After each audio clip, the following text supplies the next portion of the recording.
Okay, so is it Friday night? It's Friday night. I've already forgotten. It's Valentine's Day. Yep. It is 11:29. It's barely Valentine's Day. Happy Massacre Day. Thank you. You're welcome. So here we're trying to figure out what two Windy City All-Stars do on Valentine's Day. Cheers! So, Alex's roommate opened this bottle of Prosecco for me.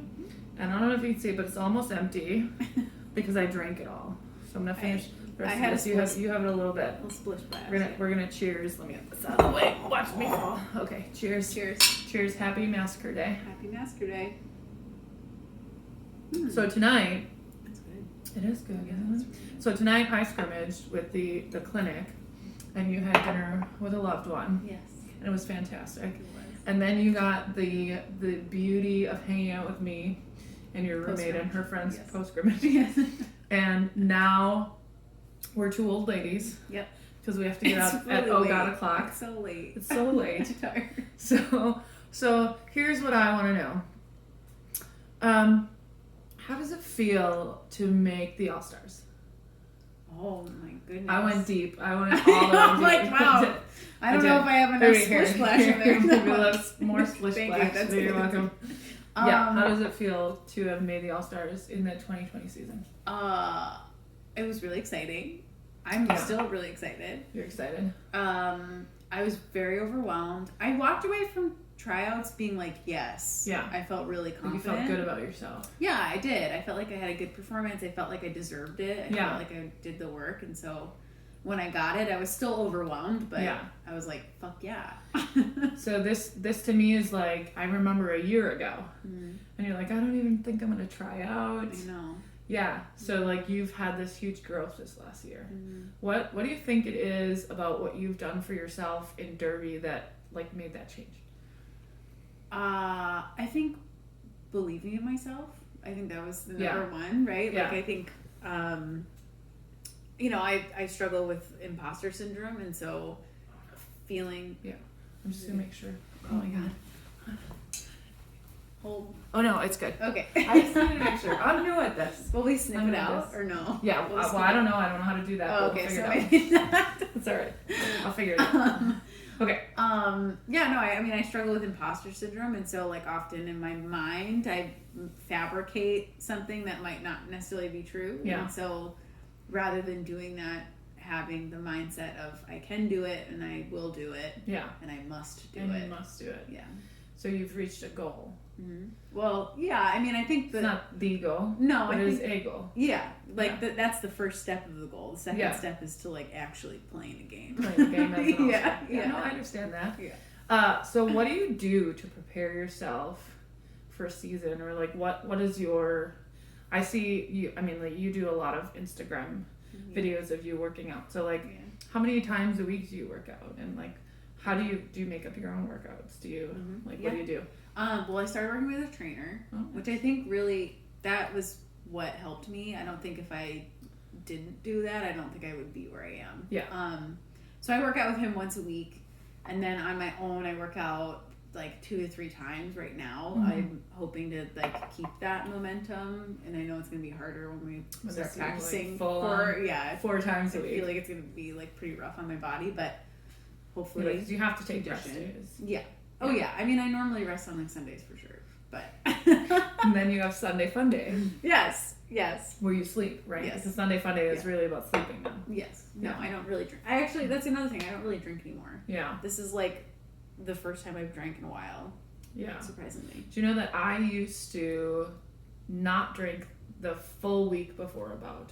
Really? Yeah. Huh. Yeah. Do you think it helped? Yeah, I mean, yes, of course, because like the big thing about drinking is more about like what it does to the dehydration, right? Mm-hmm. There was my first season, I had 3 weekends in a row. Yeah. I had games. Mm-hmm. And so like I had to be dry for actually 4 because I had a home season game and then 3 travel. Yeah. So like for a whole month. But see, what I would do is I would drink at the after party. Mm-hmm. So we would have a game, after party, and then the next week I was dry again. Yeah. I haven't really done that anymore. Yeah, it is. That's reasonable. I honestly, since coming to Windy, I haven't really done that. Yeah. We don't really do the after. We don't after party. Sometimes we do. But I also drink less than I used to. Yeah. Then, right? So more moderate. Yeah. But I was thinking about maybe going back to that this season. Yeah. Well, I'm like looking forward to IKC. I'm like, I feel like I'm gonna like fucking rage. You're gonna rage. I'm like really excited for it. I don't know why. So you guys are fighting for 3rd and 4th, right? Yeah. 3rd and 4th against the Manics. Yeah. Yeah. So how do you feel about that after winning last year?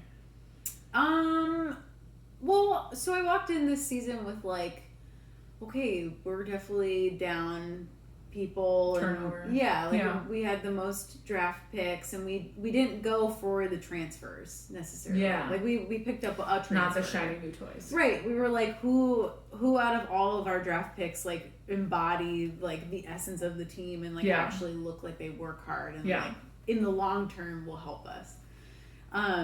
And it worked. Like, I think it works, right? Like, all of the games we've played have been entertaining, and, like, they're right there with the other teams that have that skill level. I mean, all your games have been relatively close. Yeah. Right? So you guys have been...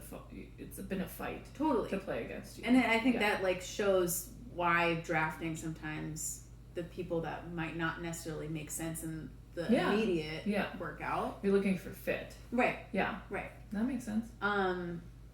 So, I mean, going into it, I was like, okay, we're probably going to lose a game or two. But then, like, when we did lose the game, I was pissed. You know, like, I was like... That was hard. That's always hard. It's always hard. I was really upset. And especially this last one, because I was coaching it, like, on the sidelines. Like, I wasn't playing in it.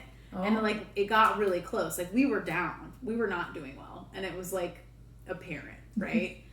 And then we got it, and we like finally had a lead change by 1 point. And I was like, oh, I wish you could see it on camera, because at one point I remember being like, oh, because I knew we were going to win. Al raging against the machine. Yeah, I was like, oh my god, we could win this, and then we didn't. So it was like a huge letdown in my heart, but it's fine. You know, like anything. So is this the first time you've ever captained?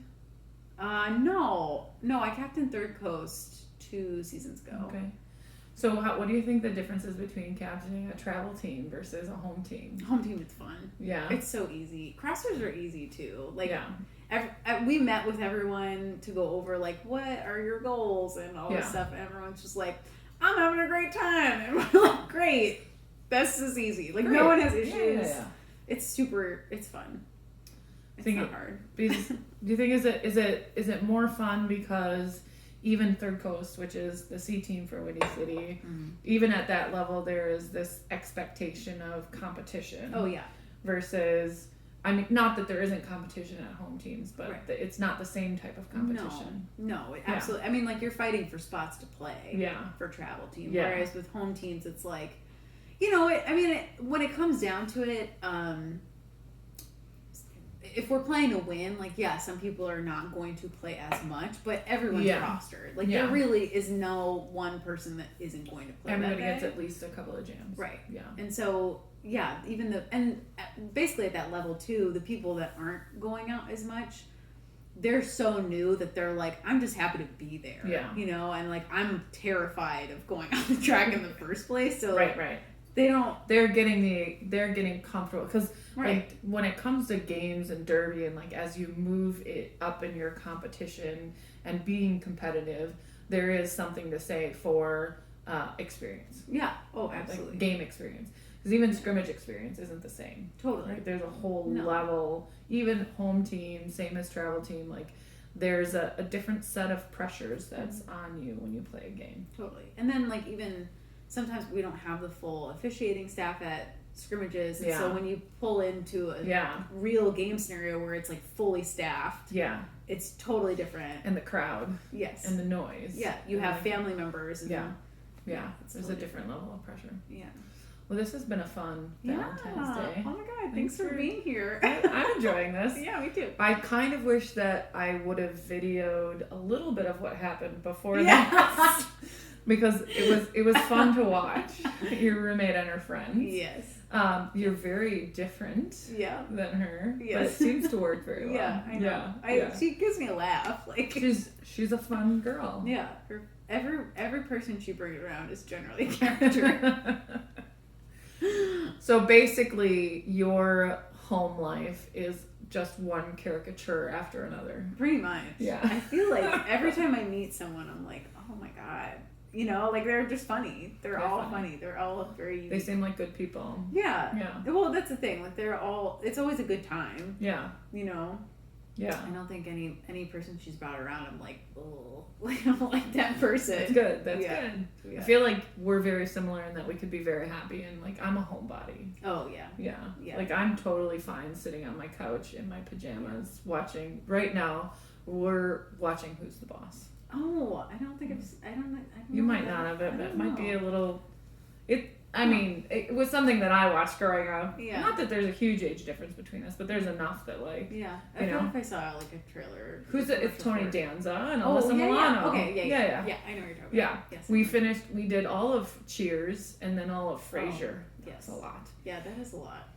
It was a lot. The thing that I realized, Cheers. It was so cringeworthy now. Like I love Ted Danson, but like very politically correct. It was. That's really, to put it nice. Yeah. Yeah. But Frasier is very witty. It's very funny. Oh yeah, it's smart. Yeah, it's smart. It's smart humor. It's hilarious. I'm not a one person to like laugh out loud a ton. Yeah. But I laughed out loud a ton. That's awesome. Yeah. I just watched The Circle on Netflix. What is The Circle? It's really good. It's like mixed reviews. Oh wait, is that a movie? No, it's a TV show. It's basically a social experiment where all of these people that don't know each other go into this like apartment and they're kind of like locked into their room, and the only way they can interact with each other is through social media. Oh. And so you vote on each other based on like popularity and like getting to know people. But some people are catfishes, and so like at the end of it, if someone gets voted off, they can like go meet someone, and so you find out like who's a catfish and shit. Oh. This is a series. Yeah, I thought it was good. Interesting. It's to win money. Like it's sure. You win something at the end. But I thought it was really funny. A lot of people are like, it sucked, but I thought it was great. I will admit to watching some terrible reality TV show because they are ridiculous. It's like trash, but like a car wash or car crash. Like a train wreck. Yeah. Yeah. So this has been Valentine's Day. Actually, I forgot to ask your name and introduce you, so we'll do it at the end. So, why don't you give me your real name? You don't have to give me your last name if you don't want to, and your derby name and just a little bit about yourself. My name is Alex. My derby name is Nasty Al, and something about myself. Yeah, anything. I played the tuba for 7 years. I didn't know that about you. That's my fun fact. Tuba. Yeah, that is a fun fact. Yeah. I played the clarinet and the flute. Oh, okay. I played the flute for a year. Yeah. I hated it. You hated it. So I went and I was like, I want to play the oboe. And then my band teacher was like, no, you're going to play the tuba. So you played the tuba because your band director was like, no, you're not playing the oboe. Oboe's hard. Yeah, I don't know why. Although I feel like tuba might be hard as well because you only have 4 keys, right? Or like it's easy because the parts aren't that difficult. So you only have 4 actual keys, but you only play 4 notes. I actually played a 3-valve tuba. Oh, so even less. Even less. But really, like all the parts are like sleigh bells, for instance. It's one of my favorites around the holidays because it was like bump, bump, bump, bump, bump, bump, bump, bump, bump, and like that was the whole song. Like it really didn't divert. So you're like the mezzo alto in a song. Yeah. Yeah, where you're just singing the same note all this whole time. Yeah, I love That's the fun. tuba. I like it. Yeah. The more you know.